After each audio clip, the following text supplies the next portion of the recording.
Ahoy, people, lest I, Victoria, and welcome to the Geeky Sandbox. The present day, we're gonna best doing a review over the movie Twelfth Night.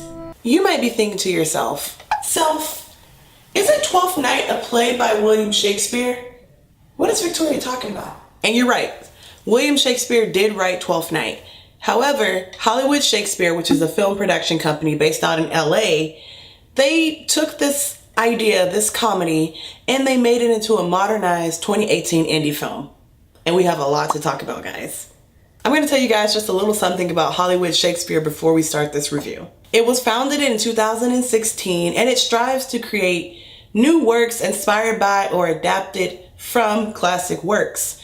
And this whole thing is led by the creative director, Ned Record, and of course, the awesome CEO, Gordon Kelly. So Twelfth Night is the first film from Hollywood Shakespeare, and I think they did a really good job with this being their first one. First, let's start with the plot so you guys know exactly what the movie is about.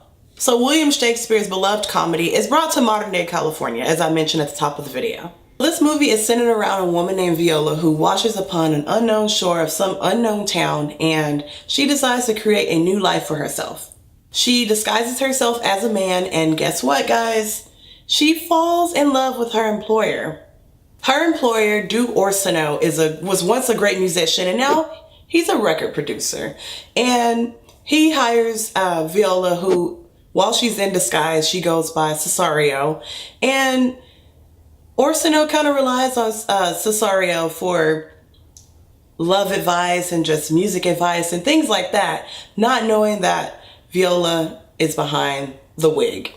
And to top it all off, the person that Orsino is trying to get Cesario to woo for him is this vivacious and crazy character named Olivia.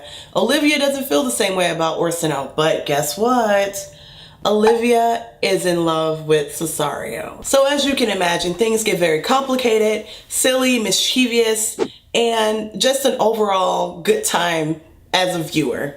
And this applies to the play as well. So I think this was a really good first film for Hollywood Shakespeare to take under its wing. It's something that anyone can enjoy, whether it's me or whether it's my 67-year-old mom. You know what I mean? So I do applaud Hollywood Shakespeare for taking this one on. And for Ned Record and all of the people involved, the actors, the producers, Gordon Kelly, just everyone bringing this film to life.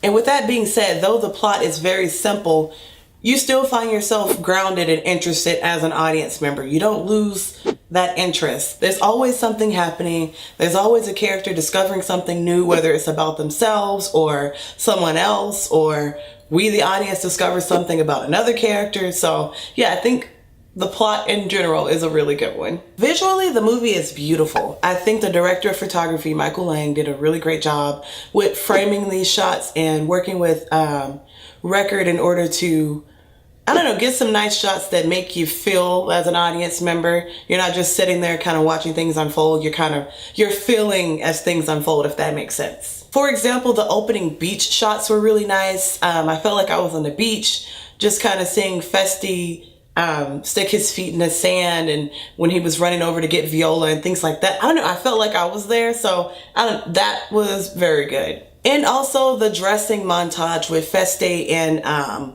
Viola. The way it was framed, the way it was shot, it was very fun. It made me feel like I was having a good time too as an audience member. And you can't go wrong with a montage in any movie, so I'm kind of happy there was one.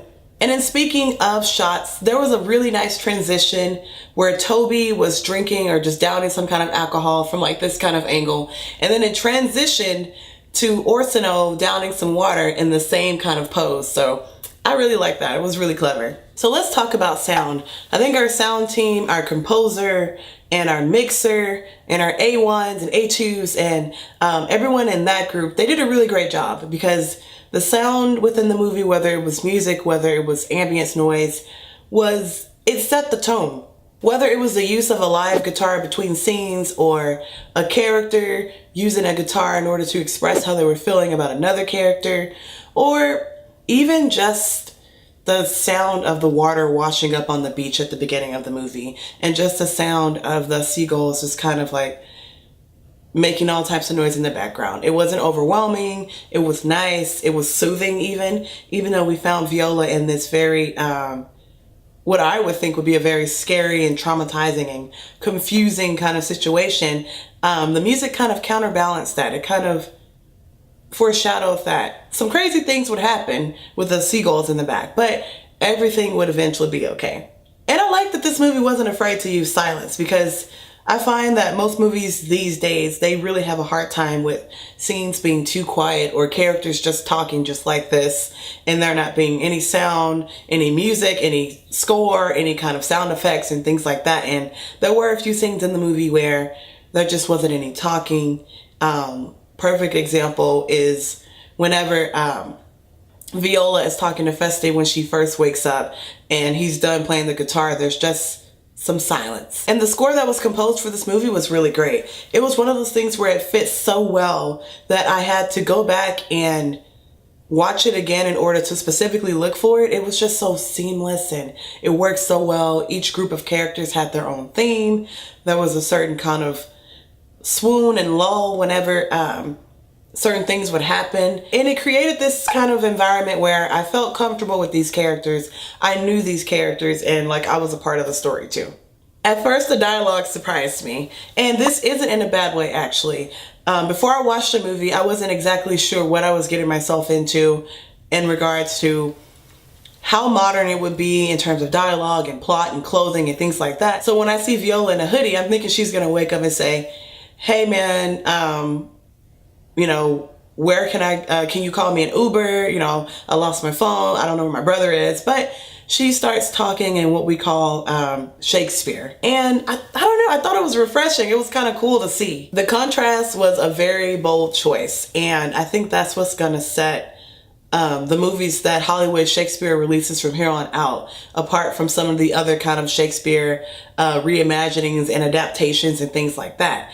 Because to have that kind of contrast where you have Shakespeare's words paired up with a modern setting and modern kind of characters and things like that, it's very interesting to see. Like I said, at first I was kind of surprised because I wasn't sure if it was going to go in that kind of direction, but I'm glad it did. And one of my favorite scenes that kind of takes that contrast of Shakespeare's words and this modern setting is the texting scene between Malvolio and Olivia. The actors in that scene did a really great job carrying that scene, because one thing about Shakespeare plays is it's not very easy to perform because of the words, the way that Shakespeare and everyone spoke during that time.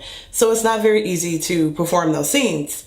And in some cases, even if you can perform them, some people run the risk of sounding too robotic and very technical with their words, making sure they hit every point, and then there's no feeling within the scene. And I feel that all of the actors in this movie didn't have any problem with that. They were able to perform the scenes well, and they were able to make me believe the dialogue that was coming out of their mouths. And one of the things that crossed my mind was, am I gonna constantly be aware that they're speaking this way? And fortunately I wasn't, because like I said, they performed everything so well.